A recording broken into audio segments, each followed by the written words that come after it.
Dober dan, spoštovani gledalci in gledalke. Sem Jasna Martinjak, raziskovalni projekt Povej. Z nami je poslanka Evropskega parlamenta, gospa Tanja Fajon. Lepo pozdravljeni, gospa Fajon. Dober dan. Me veseli, da ste se odzvali tudi vi našemu raziskovalnemu projektu. Z veseljem, hvala za povabilo. Pa pejva kar k prvemu vprašanju. Vi ste poslanka skupine Naprednega zavezništva socialistov in demokratov v Evropskem parlamentu.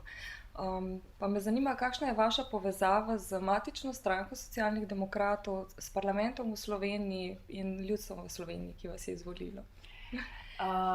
Zdaj zaključujem drugi mandat v Evropskem parlamentu in v teh 10 letih v politiki sem postala podpredsednica socialnih demokratov v Sloveniji in tudi podpredsednica socialistov in demokratov, druge najmočnejše poslanske skupine, 190 poslancev v Evropskem parlamentu. Tako da je moja vez z socialno demokracijo, stranko precej močna, precej trdna. Seveda to ne pride samo po sebi. Ljudje ti zaupajo mandat, ljudje te izvolijo na podlagi verjetno nekih rezultatov dela, predvsem pa zaupanja, da zaupajo, da boš zastopal njihove interese, tako v Evropskem parlamentu, kot tudi doma, slovenske interese. Zdaj mi, evropski poslanci, se včasih zdimo strašno oddaljeni od Slovenije, delamo na nekem drugem nivoju, pa vendar odločamo o tistih vsakodnevnih politikah, ki bodo prej ali slej vplivali na življenje ljudi v Sloveniji. Zato je ta vez s slovenskim parlamentom, slovensko politiko, stranko, z vrednotami, v katere kot socialna demokratka trdno verjamem, to je socialna pravičnost, enakost, solidarnost, strpnost, vladavina prava, demokracija, da te vrednote potem zastopam tako na slovenskem kot na evropskem parketu. Hvala. Kakšno pa je... se opravičujem. Na evropskem nivoju se seveda prav tako povezujete v stranke. Kako vključenost v Evropsko stranko vpliva na vašo avtonomijo pri odločanju? Ali ste v prvi vrsti poslanka Slovenije, na to domače in na to evropske stranke? Kakšno je življenje tega? Zdaj, evropski poslanci smo edini neposredno izvoljeni politiki. V Sloveniji imamo eno veliko volilno enoto, tako da me praktično na volitvah tudi voli celotna Slovenija. Zato bi rekla, da na eni strani seveda nosim veliko odgovornost, ker predstavljam ne samo socialno demokracijo, seveda svoje vrednote, ampak državljanke in državljane Slovenije. V Evropskem parlamentu seveda glasujem tako na podlagi vrednot, na podlagi mojega lastnega prepričanja. Zato tudi sodim v politično skupino socialnih demokratov. Seveda vedno ta mnenja znotraj naše poslanske skupine, prej sem omenila, nas je 190, prihajamo iz 28 držav, odvisno je, ali si v vladi, ali si v opoziciji, sever, jug, vzhod, zahod, imamo neke različne poglede. Se zgodi, da pri glasovanjih včasih zastopamo bolj nacionalni interes, strankarski interes. Jaz bi rekla tako, od poslance je odvisno, pa zdaj govorim glede mene, da zastopaš tiste svoje vrednote, tisto, kar verjameš, seveda pa je to tudi tvoje poslanstvo, ker sledim interesu Slovenije. Večkrat v zadnjih 5 letih smo imeli pomembne zgodbe, ko je šlo za Slovenijo, od arbitraže, Terana, ko je šlo za, tudi kršitve vladavine prava, demokracije v naši soseščini. Če pogledam Madžarsko, Avstrijo, Italijo, kjer smo skušali zaščititi neke svoboščine, ki jih je Evropa ustvarila, takrat potem slediš enemu nacionalnemu interesu, ampak to je hkrati tudi moja vrednota. Tako da, verjetno evropski poslanci po neki statistiki najprej glasujemo na podlagi politične skupine, ampak včasih pride tudi do glasovanj, ko je nacionalni interes močnejši. Zanimivo, hvala. Kakšno pa je vaše stališče glede strankarske demokracije v razmerju do nestrankarske demokracije? Mislim, da je zelo zdravo, da imamo čim bolj razvito strankarsko demokracijo, da imamo prisotnih veliko možnosti, veliko izbir. da je ta pluralnost, ta demokracija tudi strankarska, predvsem pa, da imamo znotraj strank transparentnost, neka jasna pravila igre, tudi ko gre za financiranje, da so stranke politične in politiki zgled državljankam in državljanom s svojim vodenjem. To se mi zdi, da je pomembno za neko zdravo demokracijo države. Marsikdaj vidimo, ne samo v Sloveniji, tudi v naši širši regiji, pa tudi sicer, da imajo stranke še vedno težave z zgledom zaradi netransparentnega financiranja, finančnega poslovanja. To so izzivi, predvsem pa, da politiki smo tisti, ki z neko etiko, moralo in pa zgledom vodimo ljudi. Torej, da smo jim nek dober zgled za to, kakšno družbo si želimo. Hvala, res je. Kakšno pa je vaše stališče glede reprezentativnega mandata po ustavi RS, 82. člen in glasovanju po prepričanju stranke? No, to se mogoče majčkeno podobno prejšnjo, ampak je to za vas reprezentativni ali imperativni mandat, se pravi mandat volivcev, ki so izvolili, ali mandat stranke? Zdaj, prej sem omenila, da smo evropski poslanci neposredno izvoljeni. To je mandat, ki ga dobiš lahko kot posameznik s preferenčnim glasom, kar je v Sloveniji vse bolj poznano, da lahko ljudje se odločajo in politika vsaj na evropskih volitvah izberejo direktno, neposredno. Ampak to je seveda tudi mandat stranke, na kateri listi nastopaš. Jaz vodim tokrat recimo listo za evropske volitve Socialnih demokratov, listo 8 kandidatk in kandidatov, in vsak sedež, ki ga bo ta lista dobila, bo seveda sedež socialne demokracije tudi na evropskem parketu.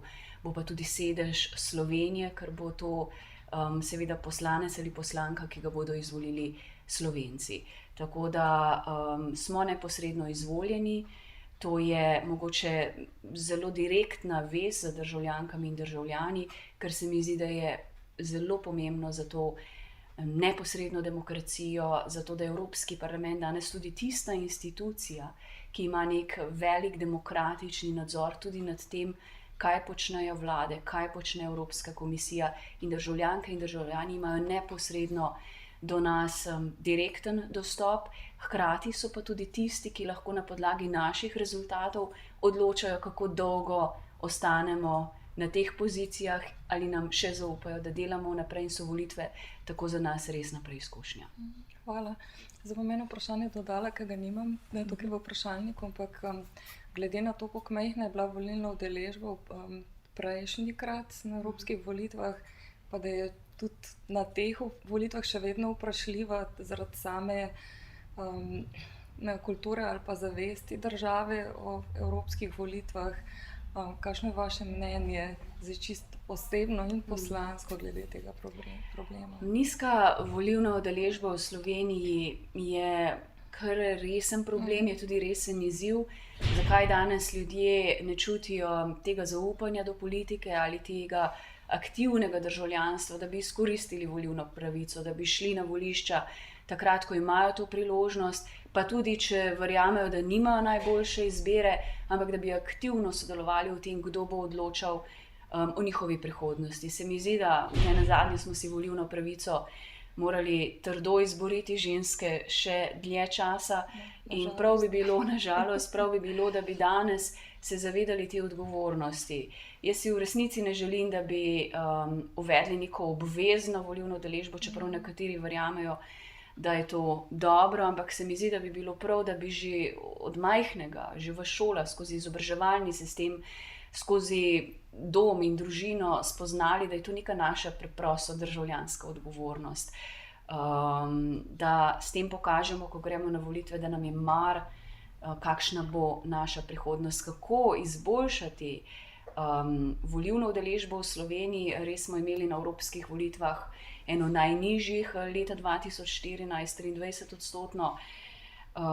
Jaz upam, da bomo uspeli te volilne udeležbe izboljšati. Strinjam se, da imamo neko mogoče apatijo oziroma neko nezanimanje ali pa tudi razočaranje volivk in volivcev v politiko. Jaz mislim, da moramo seveda politiki na eni strani s svojo komunikacijo, s svojim delovanjem okrepiti to vez z ljudmi, jim dati več zaupanja. Imamo tudi izziv medijev, kako mediji poročajo, ko gre za volilne kampanje, kako so odgovorni v tem, da profesionalno, kredibilno poročajo in ne z manipulacijami, lažmi ali pa dejansko ljudi še bolj odvrnejo od same volilne kampanje in volitev. Več vidikov je, kako naslavljati, in izzivi so tu.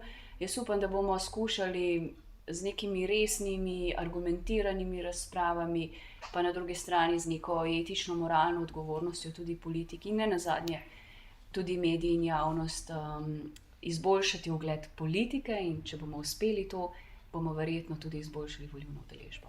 Ja, hvala. Res je, pa še bi bilo za dodajati, pa ne bova zdaj. Ja.